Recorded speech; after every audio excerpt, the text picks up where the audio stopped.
이단아, 돈키호테라는 별명도 모자라 엉뚱하다, 정신 나갔다는 말까지 무수히 들어온 사람이 있습니다. 과연 이유가 뭘까요? 셀러리맨, 창업자에 이어 복지재단 이사장까지 역발상을 빼놓고 인생을 논할 수 없는 바로 이 사람. 역발상하는 남자 김우화 미오린 복지재단 이사장의 인생 이야기 지금 시작합니다.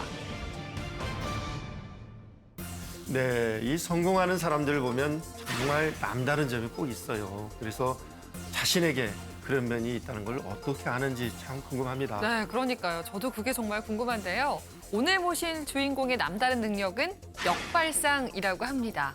어떤 역발상으로 성공을 이룬 건지 직접 모시고 이야기 나눠보겠습니다. 미오린 복지재단 김우화 이사장 모셨습니다. 어서 오세요. 네, 어서 오십시오. 감사합니다. 만나서. 이 오랜 기간 기업을 이끈 경영이기도 하시지만 우리가 소개한 대로 미우림 재단 이사장님을 맡고 계세요.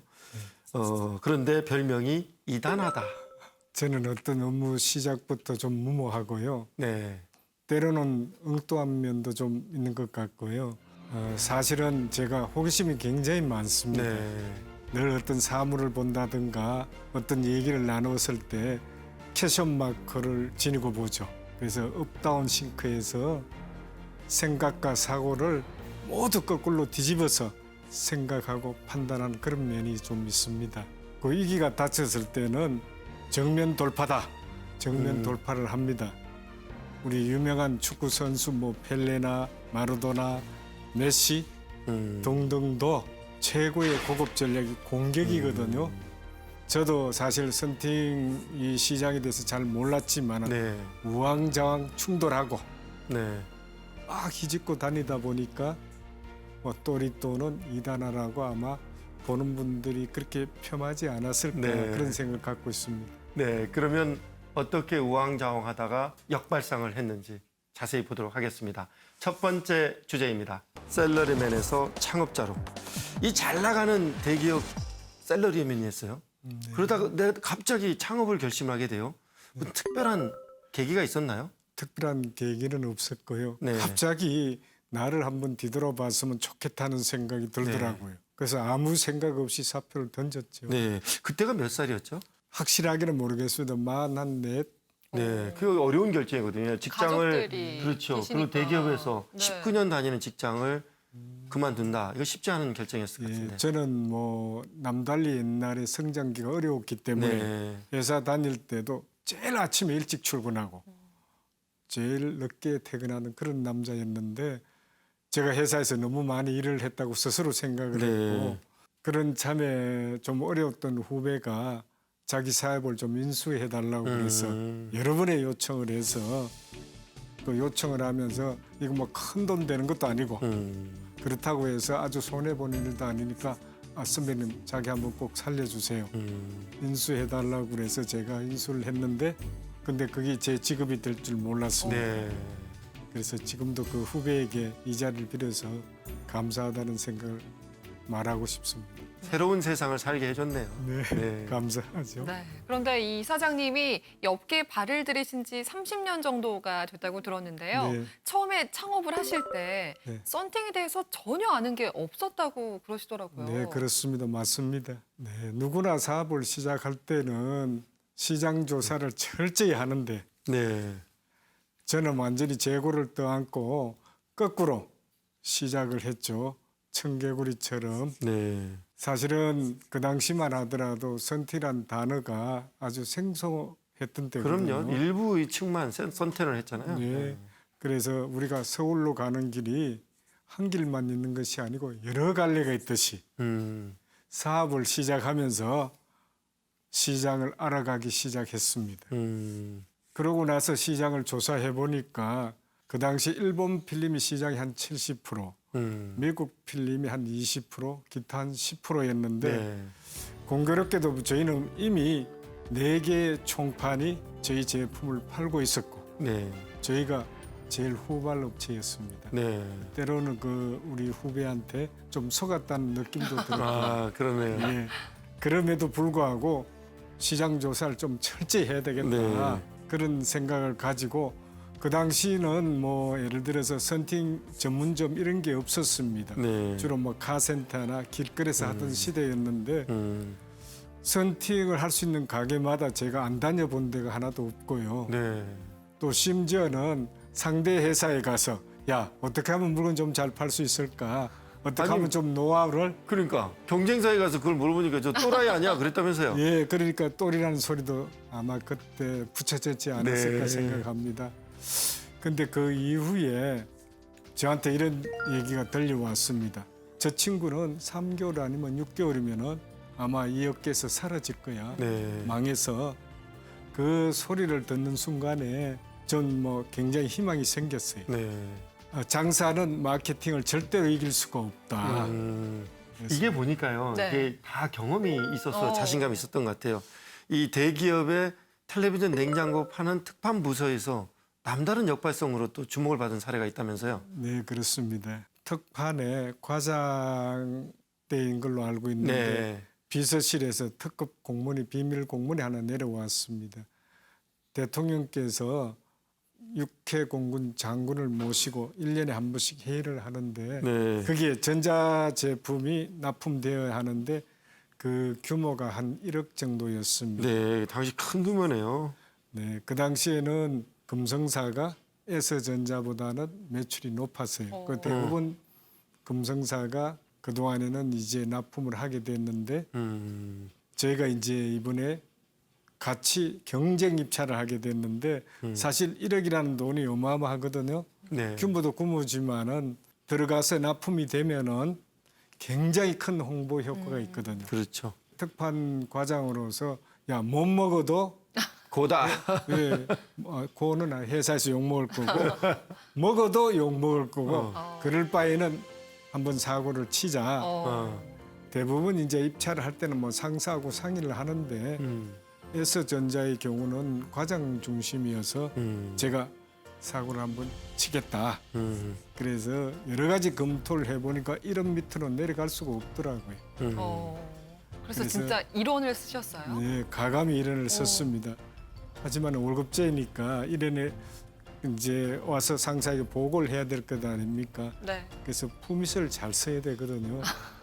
야 정말 일원의 낙찰을 받지만은 이거는 뭐 1억 아니라 2억 이상 효과가 있다.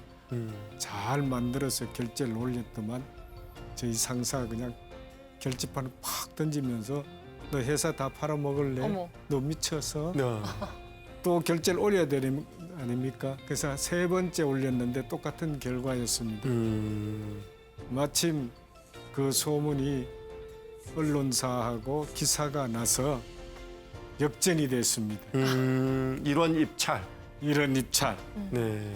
근데 그 후에 이병철 회장님께서 아마 사장단 회의를 하는데 이런 적극적인 사원이 있다. 아마 칭찬을 했다는 후문을 들었습니다. 그 이후에 뭐 특진도 하게 되고 그러니까 뭐 주위에서 야, 너 머리가 좋아서 그런 거 아니야? 그런 건 아니고 열정적으로 일한 결과라 그런 생각이 들었고요. 그 이후로 또 주위에서 다시 보기 시작했고 그 참 대단한 역발상인 것 같아요. 진짜요, 이거. 1억 원짜리 입찰을 그러니까요. 1원 입찰을 쓴다는 했고 거 네. 자체가. 실제 그 광고 마케팅 홍보 효과가 2억 원에 걸 것이다라고 회사를 설득을 네. 했고 그래서 새로운 시장을 개척을 했고 이게 네. 마케팅이 아닌가 합니다. 예, 그래서 그때부터 돈키호테라는 소리를 듣지 않았나 그런 생각을 합니다. 네. 두 번째 주제입니다. 두 번째 주제는 사회적 약자를 가족처럼입니다. 이 사회적 약자를 위한 복지재단을 네. 설립을 해요. 복지재단 이름이 미오림인데 네, 특별한 의미가 있다면서요. 그 미라클 기적, 네, 기적, 호프 무금을 써서 호프, 호프, 희망. 희망, 드림, 꿈. 꿈.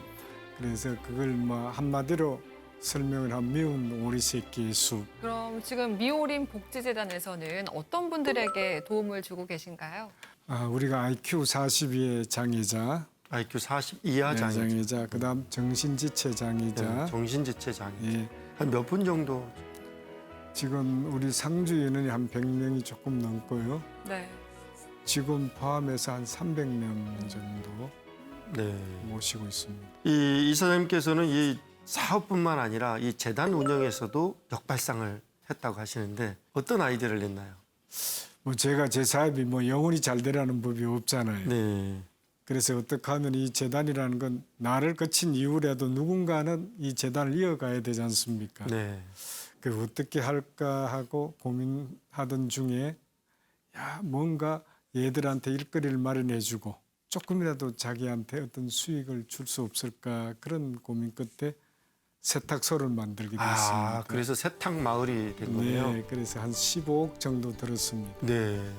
요즘은 이 세탁소를 통해서 한 30만 원에서 한 70만 원 정도까지 받아가는 걸로 알고 있습니다. 세 번째 주제입니다. 세 번째 주제는 혁신 마케터입니다. 앞서 말씀하신 대로 이 사업을 인수하고 보니 굉장히 후발주자로 앞길이 깜깜했다고 들었어요. 예. 그런데 이 혁신적인 마케팅 아이디어를 내서 시장을 깜짝 놀라게 했다 이렇게 들었습니다. 네, 그렇습니다. 저희가 최초라는 단어가 많이 붙는데 사실 지금까지는 이게 시장이 그동안에 비하인드 마켓이라고 그래서 숨은 마케팅으로 많이 그렇게 회자가 됐는데 야, 이 세상에 한번 좀 알리자. 오픈 마케팅으로 가자라고 해서 대중이 많이 알면 알수록 우리 필름이 포지션이 크지 않겠나. 그래서 직원들의 그 만류에도 불구하고 돈은 쓰는 만큼 효과가 있다. 광고는 하는 만큼 효과가 있다. 확신을 가지고 밀어붙이게 되었습니다. 또 이제 이 사업을 좀 더 업그레이드하는 작업을 시도하고 있다 이렇게 들었습니다. 이 트렌드에 맞추는 건데요. 요즘 시대에 맞게 어떻게 지금 썬틴 시장을 개척할 계획을 세우고 계신가요? 앞으로의 유통은 오프라인과 온라인이 결합된 유통이 아니면은 굉장히 살아나기 힘들다. 네. 요즘 그 마케팅 용어 중에 서브스크립션이라고 그래가지고 일정한 돈을 내고 상품을 받든지 아니면 네. 서비스나 콘텐츠를 그래서 제공받는 지속적으로 공급받는 거 이걸 예. 구독 경제라고 합니다. 예. 네. 그래서 저희가 남이 가지 않는 길을 두 가지를 선택을 했습니다. 하나는 카딜러 프로그램, 하나는 렌탈. 그래서 저희가 1년 준비 끝에 5월 달에 출범을 시켰는데 네.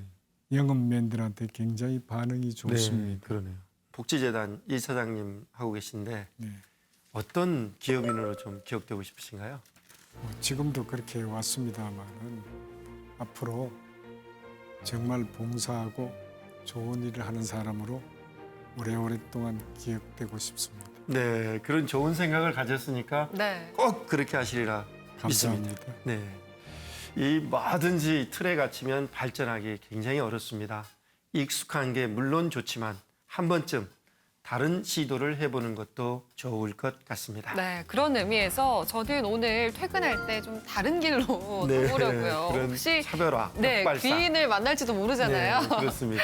네, 오늘도 토요포커스를 시청해주신 여러분 고맙습니다.